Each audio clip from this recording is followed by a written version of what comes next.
Bismillahirrahmanirrahim. Assalamualaikum warahmatullahi wabarakatuh. Waalaikumsalam warahmatullahi wabarakatuh. Ya, alhamdulillah untuk sekalian di siang ini tetap bangga bisa ketemu dengan kalian semua. Pada hari ini seperti yang Pak jelaskan pada minggu sebelumnya bahwa kita akan coba untuk membuat keyakinan kelas. Ya. Sehingga keyakinan kelas inilah nanti yang akan kita jadikan pedoman, yang kita jadikan acuan ya di dalam kita bertindak dan bertingkah laku di lingkup kelas kita. Karena kalau skup yang lebih besar itu namanya keyakinan sekolah. Ya. Kalau keyakinan sekolah sudah mengatur apa yang harus dilakukan dalam skup yang lebih luas. Ya. Artinya melibatkan semua siswa, melibatkan semua guru, termasuk kepala sekolah yang ada di SMK Negeri 1 Luka. Nah, karena kita hari ini lingkupnya kelas, maka cukup antara Bapak dengan kalian ya, anak-anak sekalian buat keyakinan kelas. Ya. Nanti di dalam pelaksanaannya ini bahan-bahannya ya, pertama ada karton. Nah, kebetulan pink udah pink. Ya, pink ya. Nah, ini nak beli warna apa Pak? Bebas nggak apa-apa, pink. Ya. Kemudian ada stick not ya, ngomongnya ini nanti Pak bagikan ke kalian.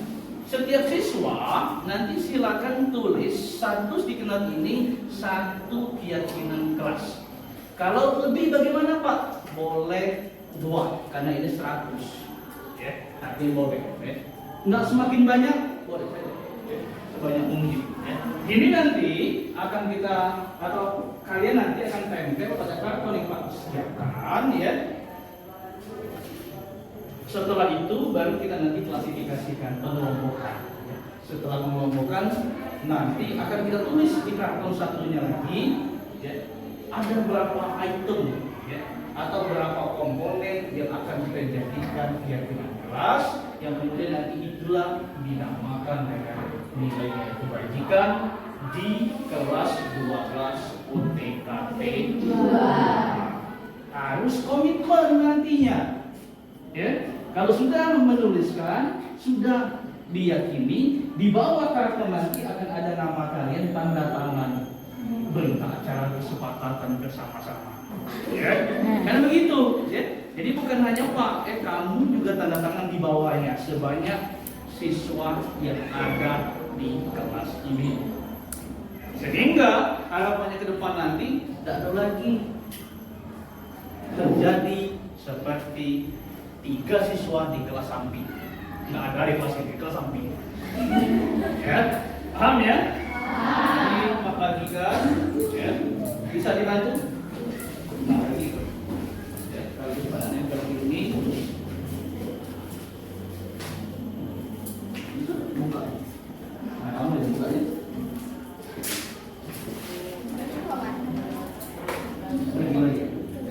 Potong 4 dulu, bagikan setiap ini, nanti dia ke belakang. Jadi cepat.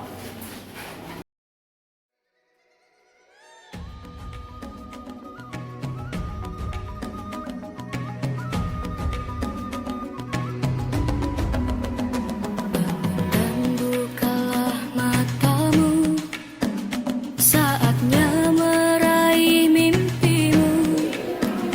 Arahkan pandangan ke depan, Tuhan kan menunggu. Yakin? Ya. Bebas datang, tidak boleh terlambat. Kumpul juga, waktu. Boleh. Tulis nama boleh. Nggak tulis nama juga boleh. Ya. Tidak mempengaruhi nilai. Pernah?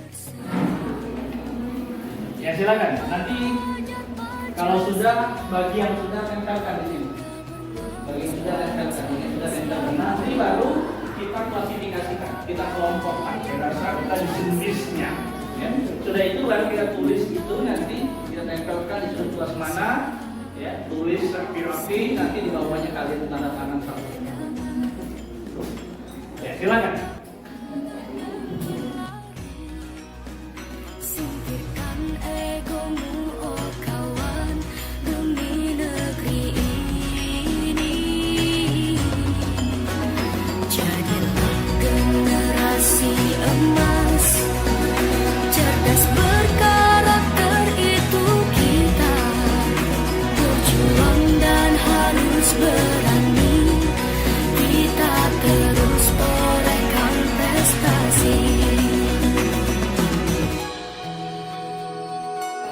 kelompokkan ya.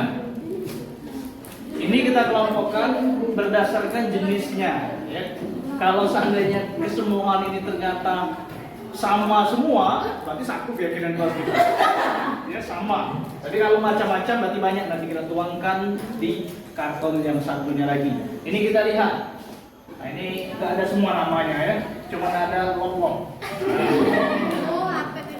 Ini yang tiket kelas harus datang lebih awal. Jadi kita kelompokkan ya. Ini kaitan dengan kebersihan ya. Ini kaitan kebersihan. Ini bekerja sama menjaga kebersihan, sama ya.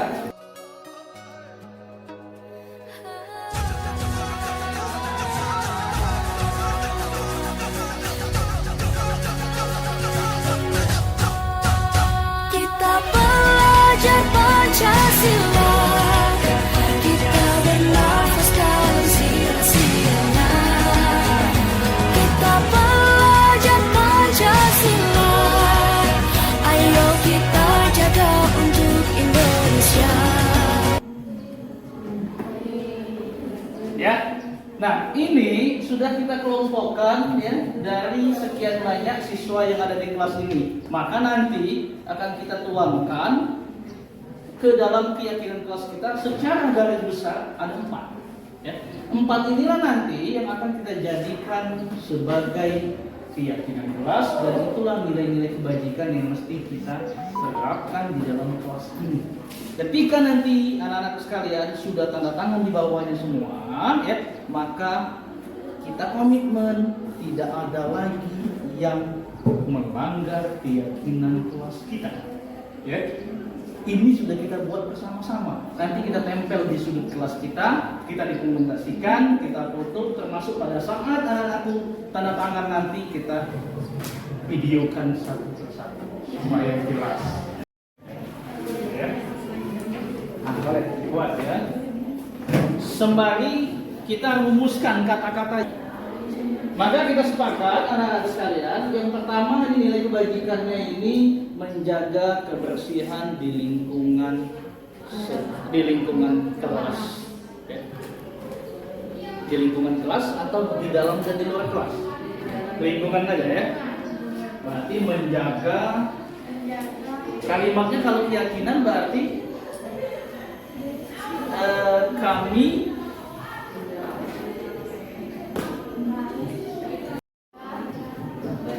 menjaga kebersihan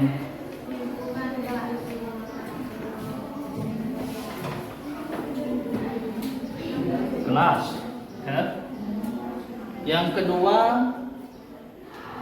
ini kumpul tugas, ini tugas lagi, ini tepat waktu tugas lagi, ini tugas lagi. Kami bersepakat mengerjakan tugas dengan sungguh-sungguh dan tepat waktu.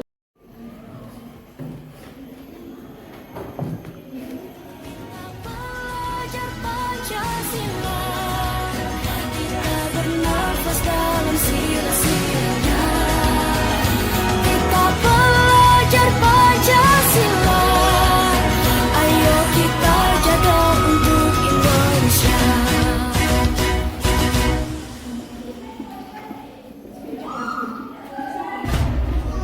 Ya, iya, sama itu. Nanti kami bersepakat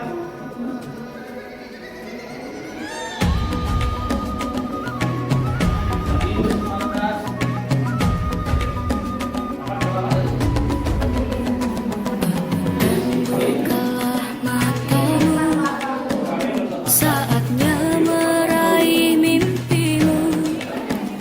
Arahkan pandangan ke depan, Tuhan kan menuntunmu.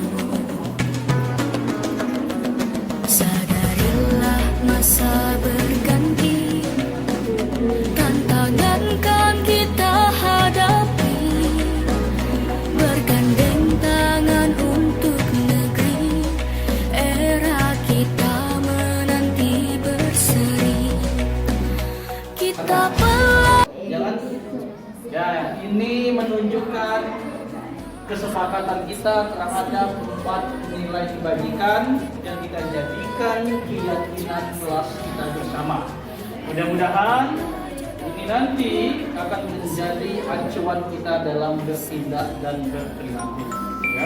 Oke, Tasya duluan. Lanjut. Gantian semua.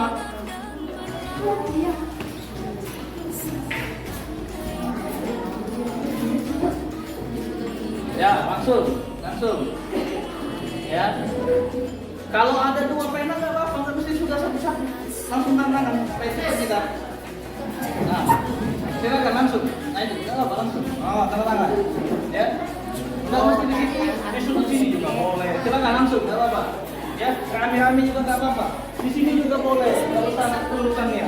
Ya, di bawah sini boleh. Yang penting muat, nggak usah diurutin ya.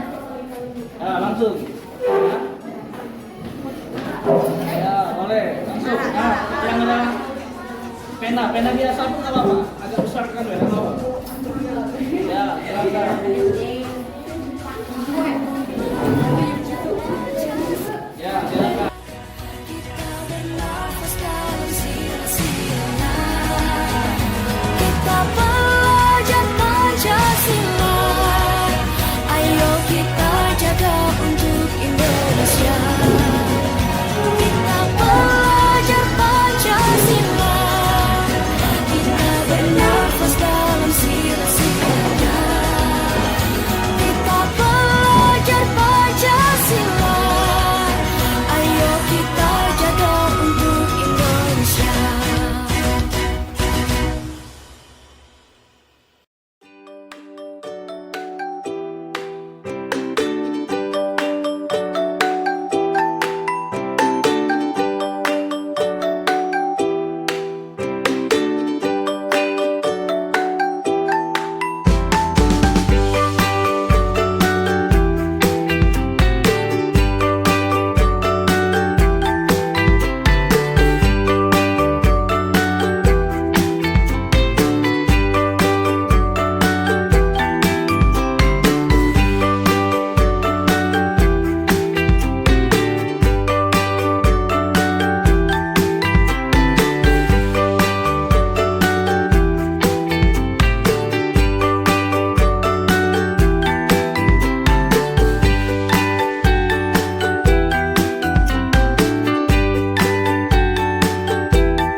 Silakan dulu.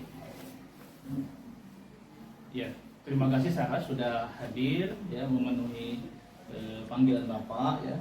Tentu Sarah sudah tahu kenapa kemudian Sarah Bapak panggil ke ruangan ini. Tahu Pak, sepertinya karena saya tidak memakai seragam sekolah yang telah ditentukan Pak. Iya, Bapak tadi melihat secara langsung ya, Sarah di kelas tidak menggunakan seragam seperti yang telah ditentukan oleh pihak sekolah. Ya, Sarah menggunakan baju olahraga yang semestinya putih abu-abu. Ya. Nah, menurut Sarah, memakai seragam yang tidak sesuai dengan ketentuan sekolah itu sebuah kesalahan, bukan? Iya Pak, memakai seragam yang tidak sesuai dengan ketentuan sekolah adalah kesalahan Pak. Iya. Seharusnya hari ini Sarah memakai seragam apa? Seharusnya hari ini saya memakai seragam putih abu-abu Pak. Ya. Seharusnya memang Sarah menggunakan atau memakai seragam putih abu-abu. Ya. Nah, setiap orang pernah melakukan kesalahan, Sarah. Ya. Artinya jangan Sarah berkecil hati. Termasuk Bapak juga pernah dalam suatu kegiatan ternyata salah kostum. Ya. Salah kostum, ya. Sehingga Bapak lain daripada yang lain. Ya. Nah, maka di sini ya, Bapak sengaja memanggil Sarah untuk menyelesaikan persoalan ini ya, dan mencari solusi bagaimana penyelesaian terbaik dari permasalahan ini. Iya Pak. Sarah pasti punya alasan mengapa kemudian tidak memakai seragam sesuai ketentuan sekolah. Iya Pak, kemarin sepulang sekolah saya terlalu asik main HP sehingga lupa mengganti pakaian sekolah Pak. Jadi pakaian sekolah saya kotor Pak. Ya, bermain itu memang asik, Sarah. Ya.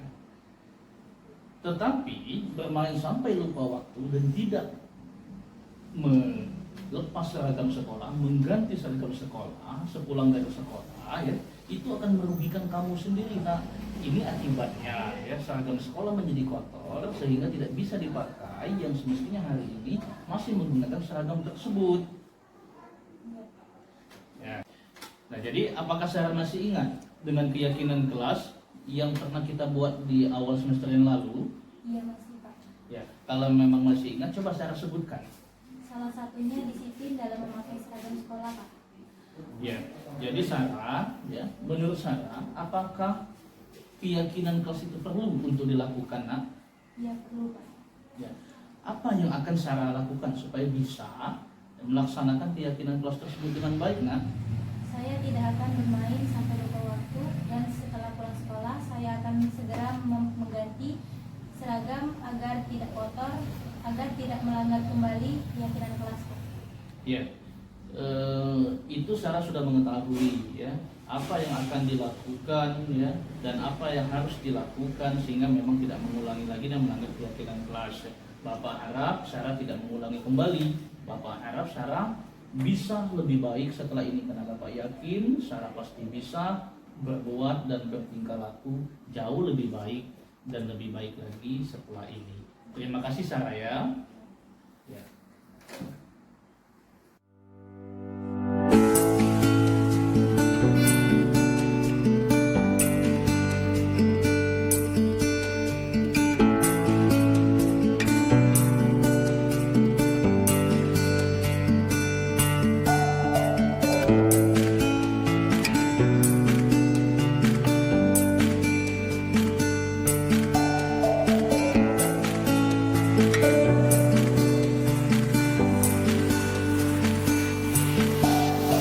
Ya, silakan Nabil masuk. Ya, silakan duduk Nabil. Ya, terima kasih Nabil sudah bersedia hadir ya datang memenuhi panggilan Bapak. Nah, Nabil tentu sudah tahu mengapa kemudian Nabil Bapak panggil ke sini. Tahu Pak, sepertinya saya terlambat datang ke sekolah dan tidak memarkirkan motor pada tempat yang telah ditentukan. Ya, menurut Nabil ya, datang terlambat dan tidak memarkirkan motor pada tempat yang telah ditentukan oleh sekolah, kira-kira itu tindakan benar atau salah menurut Nabil? Iya Pak, datang terlambat dan tidak memarkirkan motor pada tempat yang telah ditentukan merupakan kesalahan Pak. Nah, seharusnya menurut Nabil jam berapa datang ke sekolah dan di mana semestinya motornya diparkirkan? Seharusnya saya datang jam 6:45 Pak dan memarkirkan motor ke tempat yang telah ditentukan Pak. Ya Nabil, jadi itu Nabil sudah menyadari ya. setiap orang Nabil pasti atau pernah melakukan yang namanya kesalahan, tidak terlepas pada diri Pak. Jadi Nabil jangan berkecil hati. Ya. Bapak juga pernah melakukan kesalahan dengan hadir terlambat di suatu kegiatan. Kemudian Bapak juga pernah salah dalam memarkirkan kendaraan. Nah, disinilah gunanya kenapa Nabil Bapak panggil untuk mencari penyelesaian dan solusi terhadap masalah yang dihadapi oleh Nabil. Iya Pak. Ya. Nah, Bapak meyakini ya pasti Nabil ini punya alasan mengapa kemudian terlambat dan memarkirkan motor sembarangan. Iya Pak, semalam saya menonton TV dan bermain game hingga larut malam, sehingga saya telat dan datang ke sekolah tidak memarkirkan motor pada tempat yang telah ditentukan. Nah itu Nabil ya, bermain games, nonton televisi ya itu memang asik Nabil ya. Cuma ingat ya, menonton televisi dan bermain game sampai lupa waktu dan larut malam itu akan merugikan Nabil sendiri nak. Iya Pak. Ya. Sekarang begini Nabil ya, apakah Nabil ingat dengan keyakinan kelas yang telah kita buat pada awal semester yang lalu? Masih Pak. Coba sebutkan. Salah satunya yaitu Pak, disiplin hadir ke sekolah dan tidak memarkirkan motor sembarangan Pak. Ya, alhamdulillah itu Nabil sudah tahu ya. Iya, Pak. Nah, Nabil tahu yang keyakinan kelas di awal semester yang lalu, masih ingat dengan baik ya. Kira-kira apa keyakinan kelas itu harus dilakukan menurut Nabil? Iya Pak. Apa yang akan Nabil lakukan supaya bisa melaksanakan keyakinan kelas tersebut? Saya tidak akan nonton TV dan bermain game hingga larut malam Pak, sehingga saya bisa meyakinkan kelas tersebut dengan baik.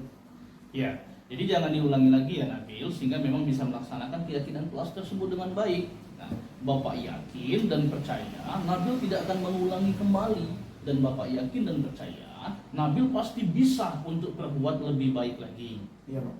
Ya, itu saja saya pikir. Bapak pikir Nabil sekali lagi selamat untuk mengalami perubahan, sukses selalu untuk Nabil. Bapak akhiri, terima kasih. Silakan kalau Nabil mau bermain dengan teman-teman kembali. Iya Pak. Siap Pak. Pesan saya sangat senang diperlakukan dan dibimbing oleh Pak Angga dengan menerapkan segitiga restitusi. Kami diajak untuk mencari dan menyelesaikan masalah melalui bimbingan Pak Angga. Dan kami diarahkan untuk mengingat kembali keyakinan kelas yang telah kami sepakati. Saya sangat senang diperlakukan dan dibimbing oleh Pak Angga dengan menerapkan segitiga restitusi. Kami diarahkan dan juga diajarkan bagaimana cara menyelesaikan permasalahan secara sendiri. Dan juga kami diarahkan kembali untuk selalu mengingat keyakinan kelas yang telah kami sepakati di awal semester sebelum memasuki SMK.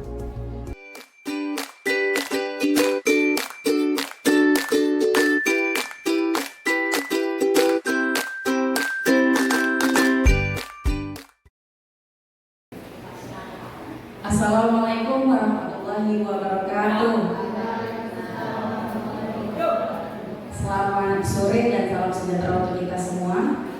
Yang terhormat Kepala SMK Negeri 1 Penukal atau yang mewakili, yang kami hormati para wakil Kepala SMK Negeri 1 Penukal, dan yang kami hormati Bapak Ibu peserta sosialisasi penerapan budaya positif pada hari ini. Puji syukur kehadiran Allah Subhanahu wa Ta'ala karena berkat rahmat dan hidayahnya kita dapat berkumpul di ruangan ini dalam keadaan sehat walafiat. Salawat beriring salam kita haturkan kepada junjungan kita Nabi besar kita Nabi Muhammad Sallallahu Alaihi Wasallam. Semoga kita semua mendapatkan syafaatnya hingga akhir zaman. Amin ya robbal alamin. Bapak Ibu yang kami hormati, pada hari ini kita akan mengikuti sosialisasi penerapan budaya positif. Adapun susunan acaranya yaitu 1. Pembukaan, 2. Doa yang akan dipimpin oleh Pak Pausin SPDI, 3. Sambutan sekaligus membuka acara dari Kepala Sekolah, dalam hal ini akan diwakili oleh Bapak Febri Fatoni SPDGR, 4. Materi tentang budaya positif dari Bapak Anggata Nama Putra MPD, 5. Tanya jawab, 6. Penutup. Baiklah, langsung saja kita ke acara yang pertama yaitu pembukaan. Untuk membuka acara kita pada sore hari ini, marilah bersama-sama kita melafazkan basmalah. Bismillahirrahmanirrahim. Acara kedua yaitu doa agar acara kita pada hari ini mendapat keberkahan dari Allah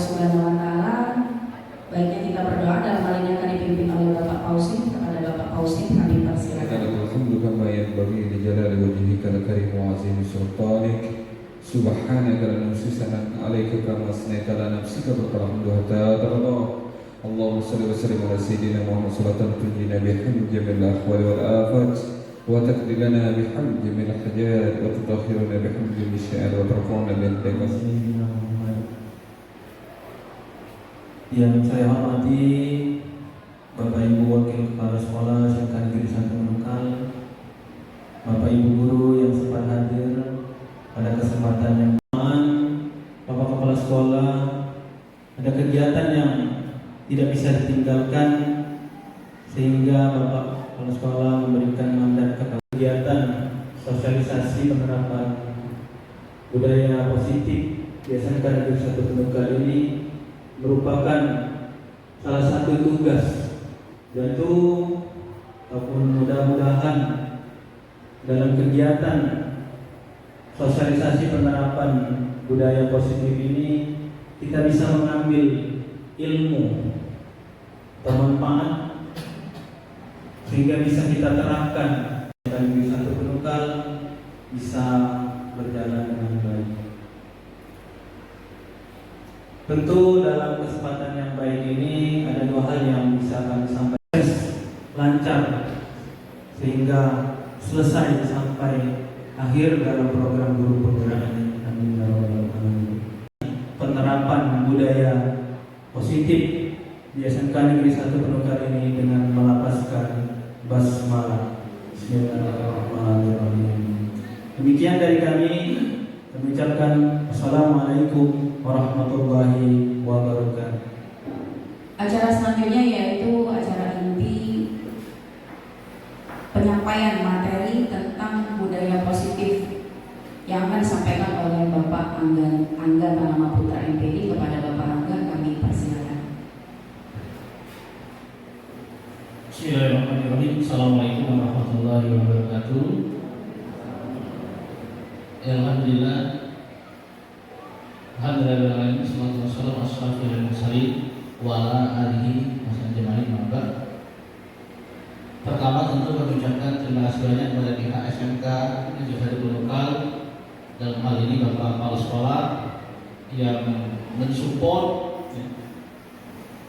dari awal hingga saat ini kami untuk mengikuti kegiatan program guru penggerak angkatan 6 di Kabupaten Pali. Sekedar bercerita sedikit Bapak Ibu sekalian, ya, untuk di Kabupaten Pali memang angkatan 6 ini angkatan pertama, hingga program guru penggeraknya tidak bisa jalan. Ya, jadi kedua-duanya harus ada, CGP ada, pengajar praktik ada, baru bisa jalan. Jadi ada memang kasihan beberapa kawan yang seleksi sampai dinyatakan calon guru penggerak cuma tidak bisa jalan karena memang tidak ada pengajar praktiknya. Kemudian Bapak Ibu sekalian, terima kasih juga saya mengucapkan kepada rekan-rekan yang pada hari ini ikut membantu kami ya dalam menyelesaikan ini salah satu tuntutan dari tugas program guru penggerak 4 Agustus 2022 dan berakhirnya nanti di tanggal 31 Mei 2023. Ya, memang agak lumayan panjang, setahun ya, 9 bulan lah ya. Jadi kalau nanti itu melahirkan ikut program ini ya. Dan di angkatan 6 ini menggunakan 2 anggaran ya. Karena memang setengah di 2022, setengahnya di 2023 ya sekalian. Nah, ini baru pembahasan modul ke-1, ada 4 modul di dalam guru penggerak Bapak sekalian. Ini baru modul ke-1 yang dilaksanakan sudah lebih kurang hampir 3 bulan atau 4 bulan. Baru 1 modul kita tuntas. Nah Bapak sekalian, sekali lagi terima kasih telah menyempatkan waktu sehingga memang bisa mengikuti sosialisasi budaya positif ya. Nah budaya positif ya, tentu sekali lagi ya, sebelum masuk ke budaya positif ini Bapak Ibu sekalian, budaya positif itu output atau akhirnya ya. Tentu ada hal-hal yang perlu dilakukan terlebih dahulu sampai kemudian nanti terciptalah budaya positif, budaya baik di SMK Negeri 1 Penungkal ya. Bukan hanya budaya yang ada di dalam kelas, juga kemudian lingkup yang lebih besar, yaitu SMK Negeri 1 Berkah. Kita ketahui budaya positif ini bisa ada itu dari nilai-nilai keyakinan dan kebiasaan-kebiasaan di sekolah yang berpihak pada murid dapat berkembang menjadi pribadi yang kritis, penuh hormat dan bertanggung jawab.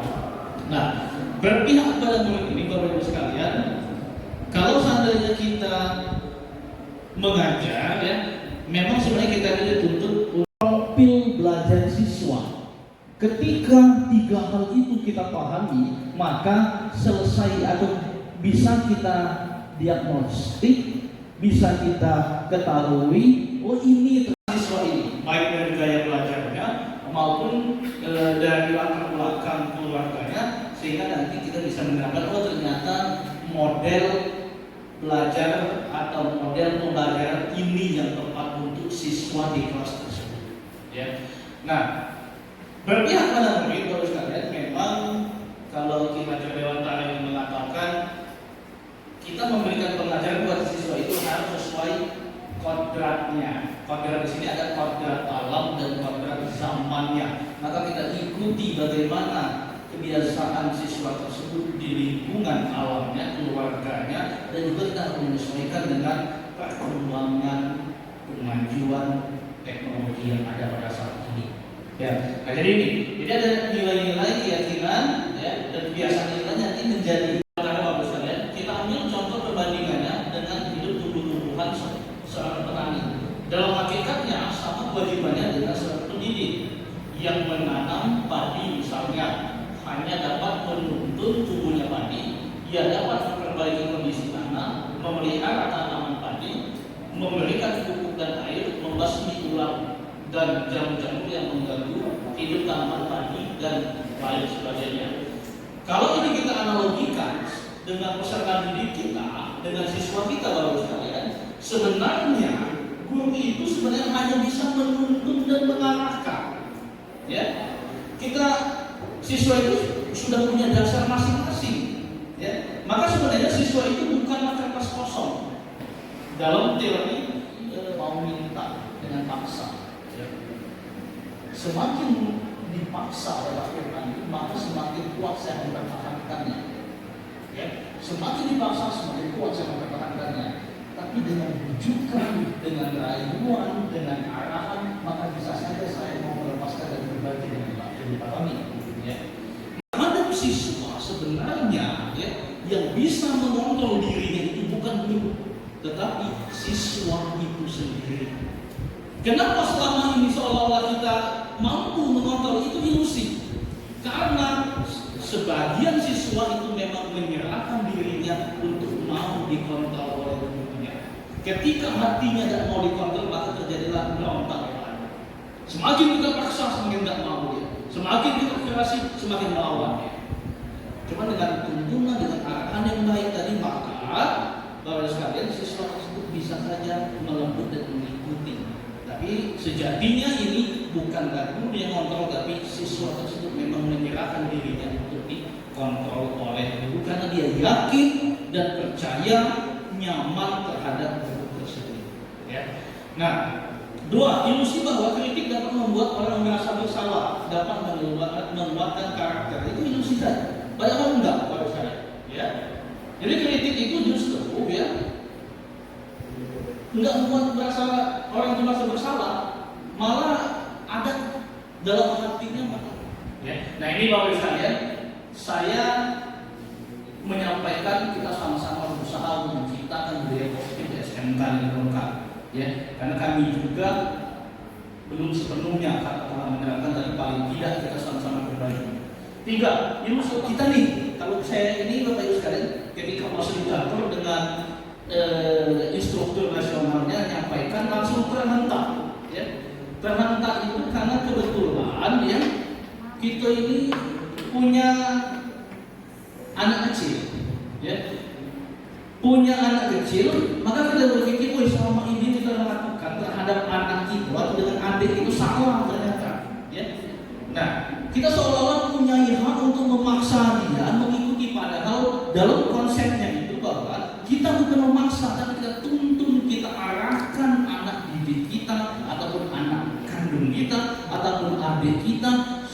yang sesuai dengan nilai-nilai kebajikan yang ada, nilai-nilai positif yang ada, pandangan orang lain itu kan beda. Ya. Terhadap siswa, apa maksudnya? Kita kadang-kadang berusaha bagaimana memaksakan siswa mengikuti apa yang kita inginkan, tanpa kita tahu lebih dalam seperti apa yang diinginkan oleh siswa. Ada istilahnya tadi, kalau Bapak Ibu pelajaran lebih lanjut yang mungkin di Google itu ada pembelajaran berdiferensiasi. Pembelajaran berdiferensiasi kita memfasilitasi keunikan dan keragaman siswa sehingga nanti kita mengakomodir keunikan dari siswa lain. Budaya kita, namun dalam budaya kita maka disiplin telah berubah menjadi sesuatu yang dilakukan seseorang kepada orang lain untuk mendapatkan penghakiman. Ada pemaksaan di sini. Maka kita geser maknanya. Kecenderungan umum adalah menghubungkan kata disiplin dengan ketidaknyamanan, bukan dengan apa yang kita hargai atau pencapaian suatu tujuan yang mulia. Nah, jadi disiplin ini sebenarnya muara di sini. Muara di sini. Nah, awalnya sebenarnya ini untuk jajaran kelas. Nah, kita geser peraturan kelasnya paling dasar. Nah, kita geser ke keyakinan kelas sampai kemudian lingkungan positif, kebudayaan positif. Keyakinan kelas ini ada bedanya dengan peraturan kelas. Kalau peraturan kelas itu biasanya kita guru atau orang kelas langsung buat peraturan A, B, C, D, tempel di sudut kelas, langsung diterapkan, setuju nggak setuju, siswanya mengikuti aturan itu. Kalau buat keyakinan kelas, baik keyakinan kelas ataupun di bengkel, maka awal sekali masuk kita siapkan kertas sticky note, kita berikan atau yang lain bisa kita berikan ke siswa sekalian. Di awal semester kita akan membahas tentang keyakinan kelas kita, nilai-nilai kebajikan kita. Karena kalau sudah jadi keyakinan kelas, nanti jadinya nilai-nilai kebajikan. Nah, anak-anak diberikan kesempatan untuk menuliskan kira-kira apa yang akan kita sepakati secara bersama-sama selama proses pembelajaran 1 tahun atau 6 bulan ke depan. Satu orang bebas untuk menuliskan, boleh 1, boleh 2 ataupun lebih. Nanti dia nulis. Misalnya siswa di sini nulis tidak boleh datang terlambat. Terserah bahasa mereka. Kemudian juga kumpul tugas tepat waktu. Kemudian lagi misalnya disiplin berpakaian, jangan lewat belakang, macam-macam dituliskannya. Maka nanti setelah menulis sticky note itu kita ditempelkan nanti mungkin di karton atau di mana ditempelkan. Setelah ditempelkan tugas kita guru mata pelajaran, maka kita kelompokkan apa yang ditulis oleh siswa tadi menjadi beberapa item. Misalnya ada kelompok besar, maka kalimatnya jangan, kalau selama ini kan disiplin atau wajib mengikuti biasanya aturan kelas yang kedua. Nah, maka ini kita ubah menjadi kami bersepakat untuk hadir tepat waktu. Misalnya kami bersepakat untuk disiplin memiliki peraturan membuang sampah di tempatnya. Ini kan maknanya memaksa. Makanya banyak orang yang tidak mengikutinya. Cuma kalau sudah muncul dengan keyakinan tadi, maka tanpa ada ini pun dia akan mengikuti. Maka keyakinan itu kita gali daripada peserta didik kita sendiri. Untuk mendukung motivasi intrinsik, kembali ke nilai-nilai dan keyakinan-keyakinan lebih menggerakkan seorang dibandingkan mengikuti serangkaian peraturan-peraturan. Jadi memang kita menginginkan bagaimana nilai-nilai intrinsik dalam diri siswa itu muncul, bukan kita paksakan melalui motivasi ekstrinsiknya. Ini pembentukan keyakinan kelas, sepintas saja.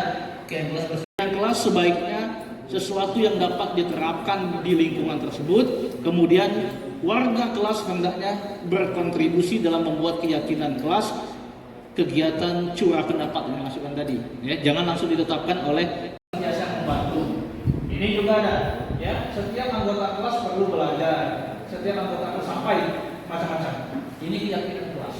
Contoh-contoh kata-kata keyakinan kelas beda dengan kata-kata peraturan kelas. Hukuman itu menjadikan identitas gagal.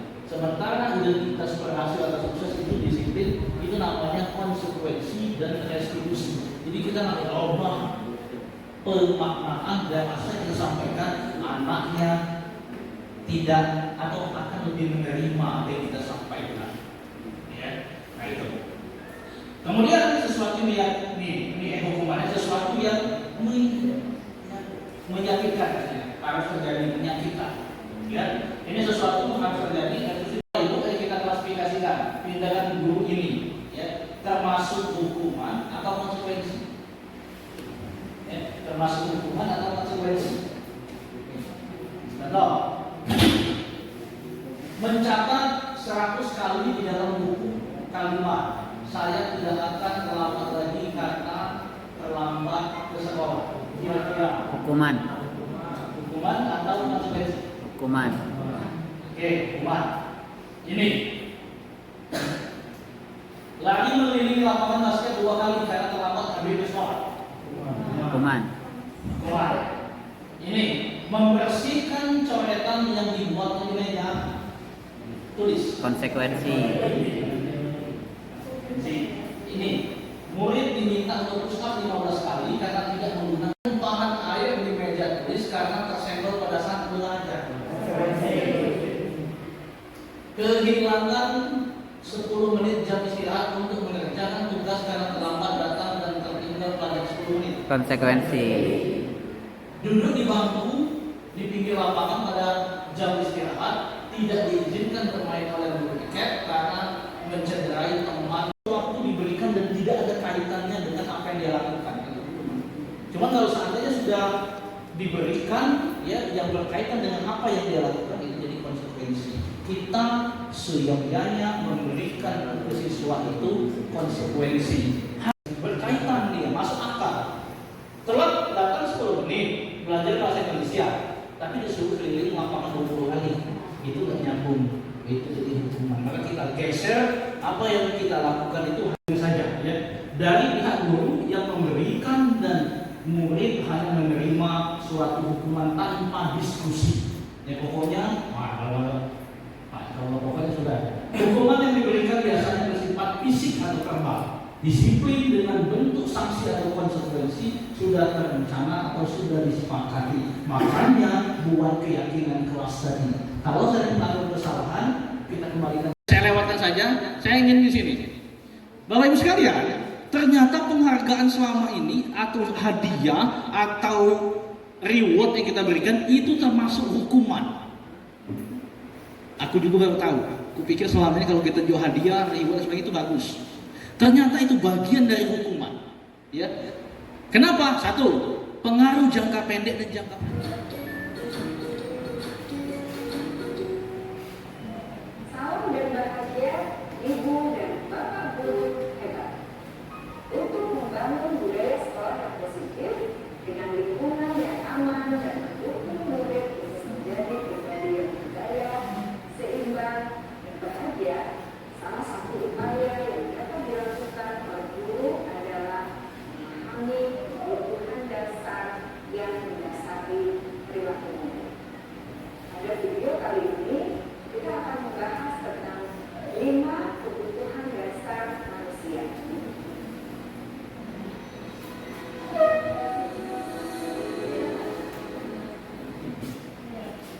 Ki Hajar dalam salah satu kutipannya menyatakan, kita ambil contoh perbandingannya dengan padi misalnya. Hanya dapat menuntun tumbuhnya padi. Ia dapat memperbaiki kondisi tanah, memelihara tanaman padi, memberi pupuk dan air. Menyatakan bahwa seluruh tindakan manusia memiliki tujuan tertentu, yaitu memenuhi kebutuhan dasarnya. Ketika kelima kebutuhan dasar telah terpenuhi secara memadai, maka murid akan tumbuh dengan seimbang dan bahagia. Sebaliknya, ketika kebutuhan dasar tidak terpenuhi dengan baik, maka seseorang akan mengalami emosi negatif seperti bosan, sedih, dan kecewa.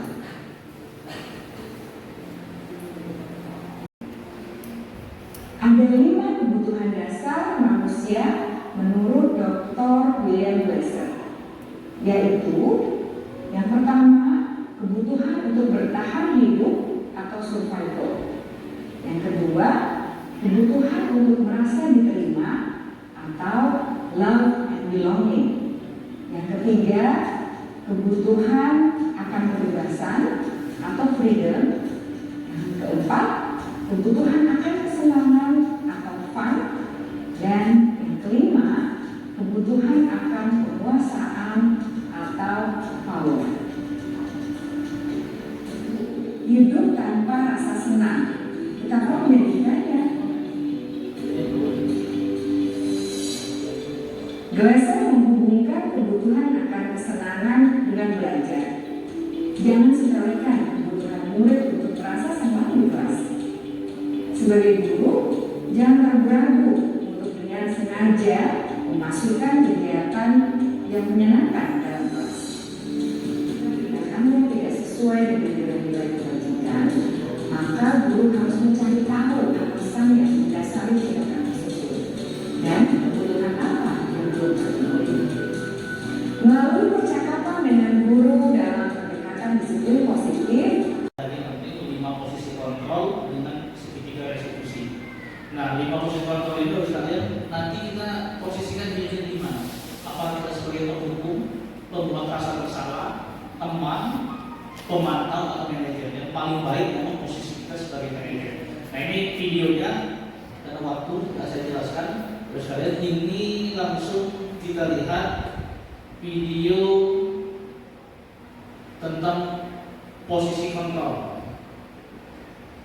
Selama ini kita menerapkan posisi kontrol yang seperti apa kepada siswa. Kontrol itu adalah 1. Posisi penghukum, 2. Posisi pembuat merasa bersalah, 3. Posisi teman, 4.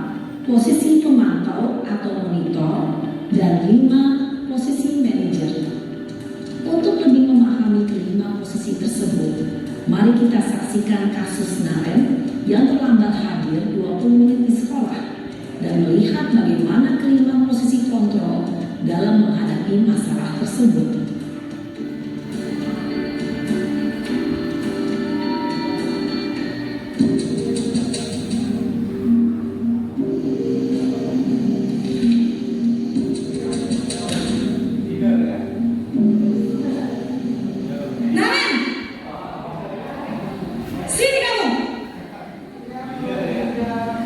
Selamat pagi, Bu.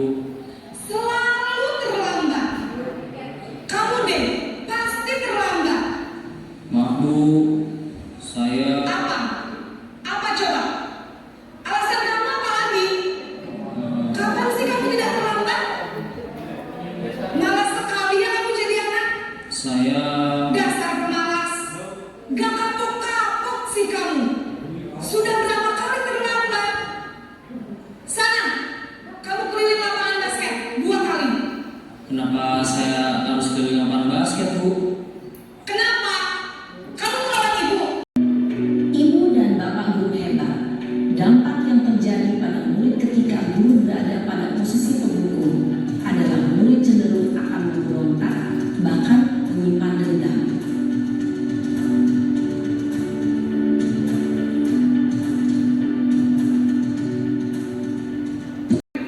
Kamu kenapa terlambat lagi, nak?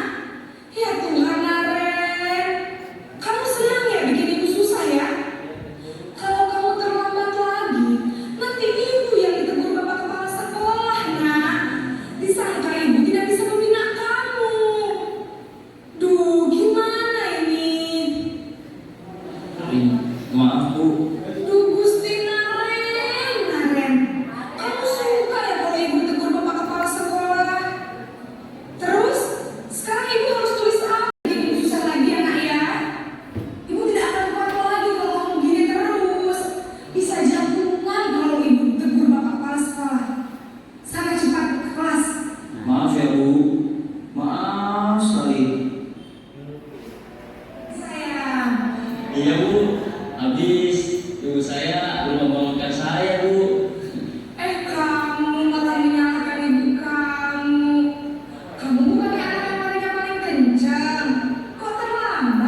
menurut kamu, keyakinan sekolah yang mana yang perlu kamu tingkatkan?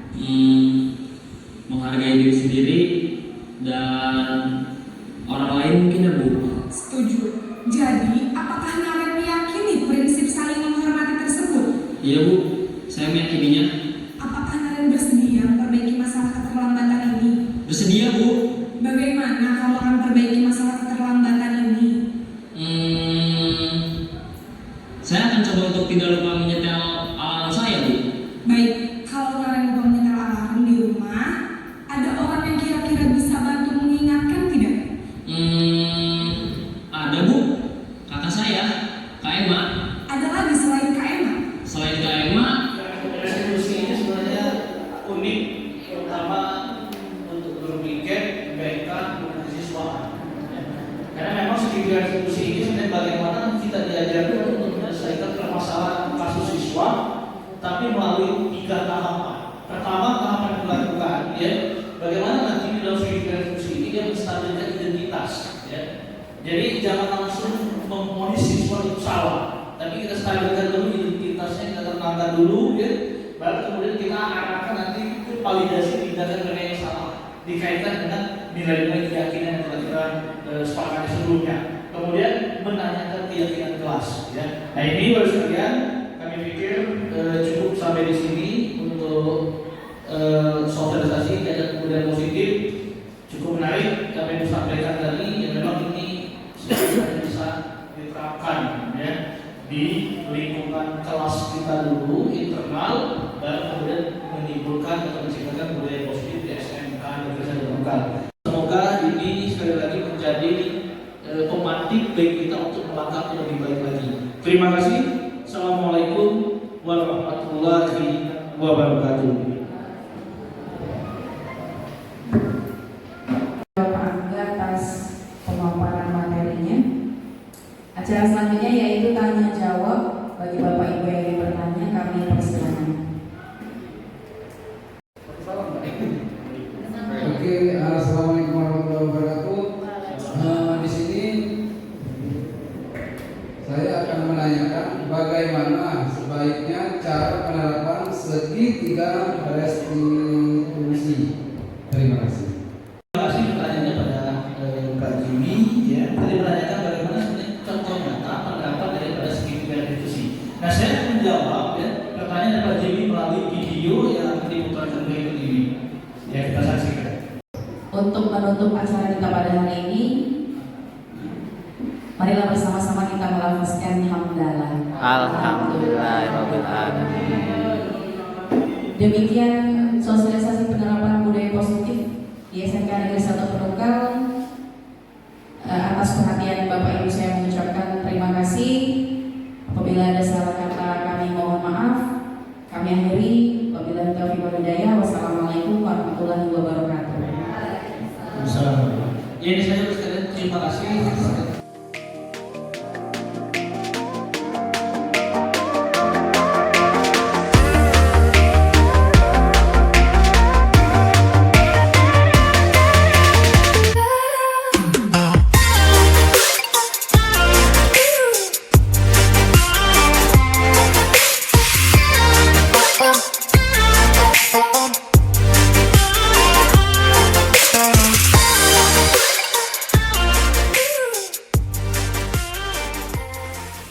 Ya baik, Bapak Ibu sekalian, alhamdulillah kemarin sudah selesai kita melaksanakan diseminasi budaya positif dari SMK Lokal.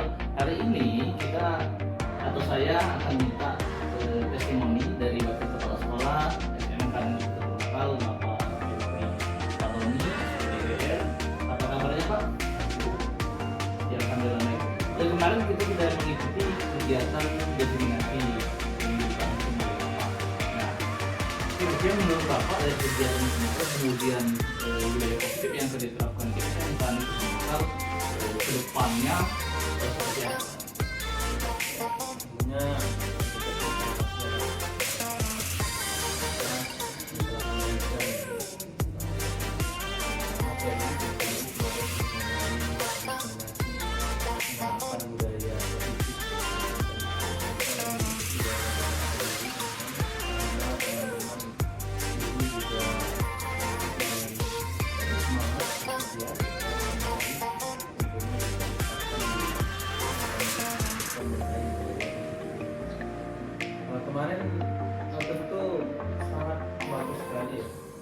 kegiatan budaya positif ini bisa diterapkan di organisasi lokal. Lagi-lagi kita melihat kondisi siswa kita sekarang. Tadi kemarin ada materi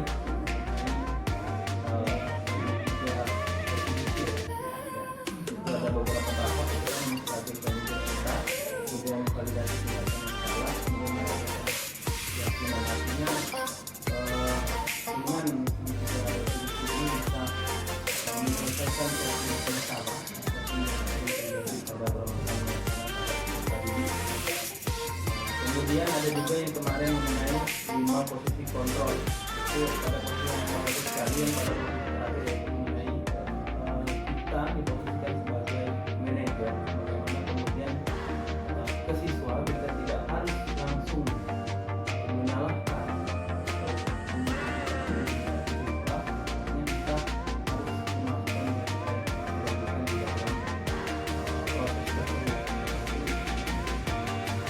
terima kasih sudah mensupport ya kegiatan ini dalam pelaksanaan penerapan budaya positif ya. Karena kali ini terima kasih banyak Pak sudah difasilitasi, didukung sepenuhnya oleh pihak sekolah dengan ini kami bisa melaksanakan kegiatan ini. Sekali lagi terima kasih Pak. Itu saja Bapak Ibu testimoni dari wakil kepala sekolah yang kami berikan bersama ini. Kami akhiri. Assalamualaikum warahmatullahi wabarakatuh.